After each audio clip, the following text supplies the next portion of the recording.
This week on Inside Boulder News, new city council members take their seats while the mayor keeps his. Community members raise awareness about homeless youth, and the city seeks your feedback to make biking in Boulder more comfortable.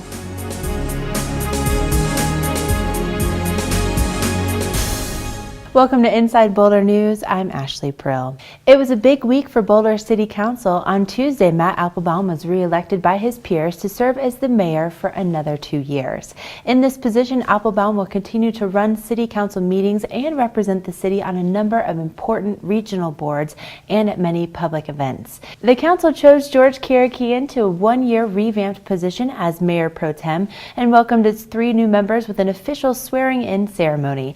Mayor Young, Sam Weaver, and Andrew Shoemaker are excited to get to work. I'm really excited about working on the community-wide eco-pass. That was something that I campaigned on, and I hope to follow through on that. I am also excited about looking at some of our housing options, specifically the ADU and OAU ordinance, and making some changes to it so that it allows more people to be able to subscribe to that housing option. Being a person of a diverse background, being able to bridge that cultural gap and hopefully get more people involved in our city government. One of the issues that I would love to work on is really cleaning up the Creek Path municipal area, making it more welcoming to families. At the same time, helping people at Boulder understand and focus on our homelessness situation and helping out Boulder's homeless. And that includes not just, single individuals, but we have lots of families in Boulder. We have lots of school-aged children that are homeless. And so those are the kinds of things that I think Boulder should be addressing, along with cleaning up the area down by the, down right outside where we are. As part of all the work I was doing on planning board, I'm real concerned with affordable housing and with how we lay our city out. So we have the opportunity, I think, to develop further the idea of nodes in the city, like we have a great downtown. We've got North Boulder going pretty well. What can we do in South Boulder and East Boulder? And then housing affordability is probably the other thing. So supply has a piece to play in affordability, but so does a really strong affordable housing program. And so how we manage both changes in housing supply and an affordable housing component of that. Those are issues that are at the top of my list. Goal setting for the new council in the upcoming year will begin soon. Watch for the State of the City earlier this year in early December, followed by a council retreat January 12th and 13th. Imagine the hardships of sleeping on a cold lawn with just a piece of cardboard, a sleeping bag, and the clothes on your back. That scenario became a reality for more than 80 people earlier this month as they participated in Attention Home's annual Sleep Out. The event was part of Runaway and Homeless Youth Awareness Month, which is taking place throughout November. Intern reporter Morgan Boydston has more.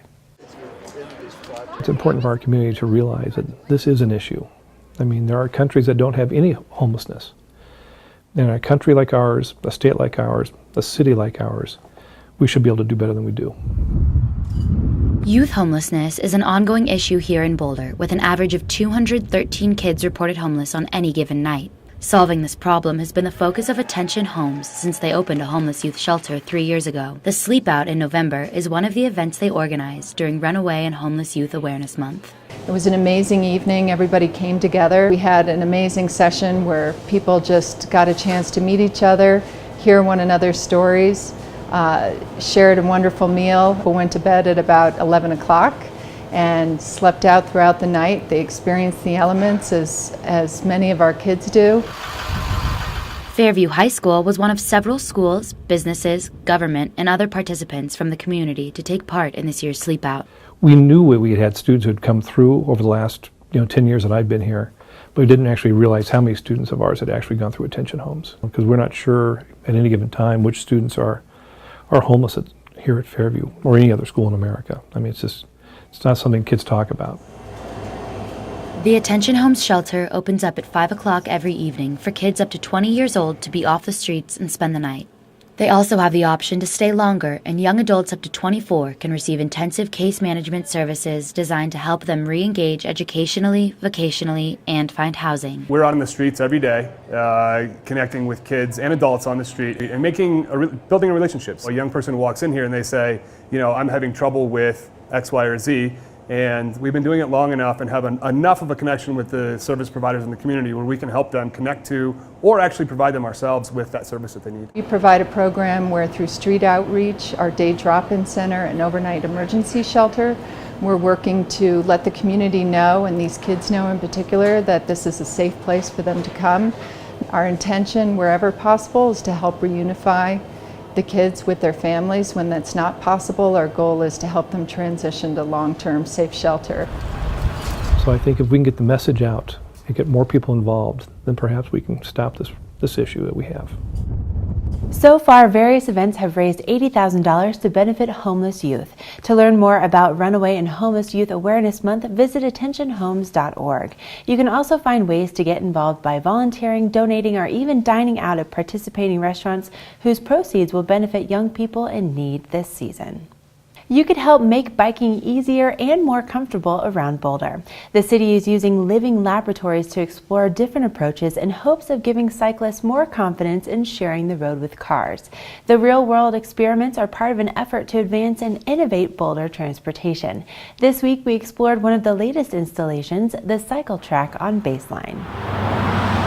A cycle track is a protected bike lane, and that means that it's got physical separation from the travel lane in the road. The Baseline cycle track is in the road, and how we physically separate that bike lane from the adjacent motor vehicle travel lane is with concrete blocks and basically flexible poles, which would prevent a driver of a vehicle from encroaching into that bike lane, and also does the same for the bicyclists. Encroaching into the adjacent lane. The city encourages you to get out and try these new approaches. After you've given them a whirl, be sure to share your feedback at bouldertmp.net. Ignition and liftoff of the Atlas V with Maven. CU's contributions to space exploration took a giant leap forward on Monday with the successful launch of the Maven spacecraft. The University of Colorado is a spacefaring university. We have the ideas, we write the proposals, NASA gives us the funding, and then we build and fly lots and lots of space projects. This is the biggest one that University of Colorado has ever done. We involve students every step of the way in the mission planning, in the mission operations, and even in finding out what went wrong at Mars. It's great for them with this opportunity, and it's great for us to bring along the next generation. The Maven, which is the size of a school bus, will journey to Mars over the next 10 months. Once there, Maven will conduct a year-long mission to understand the escape of atmospheric gases in space. Scientists believe the escape of these gases may have contributed to the conditions that make Mars an inhospitable planet. Thank you for watching Inside Boulder News. Stay in touch with us on Facebook and Twitter by submitting news, tips, and questions. You can also sign up to receive video updates right in your inbox. Just go to boulderchannel8.com and click on subscribe.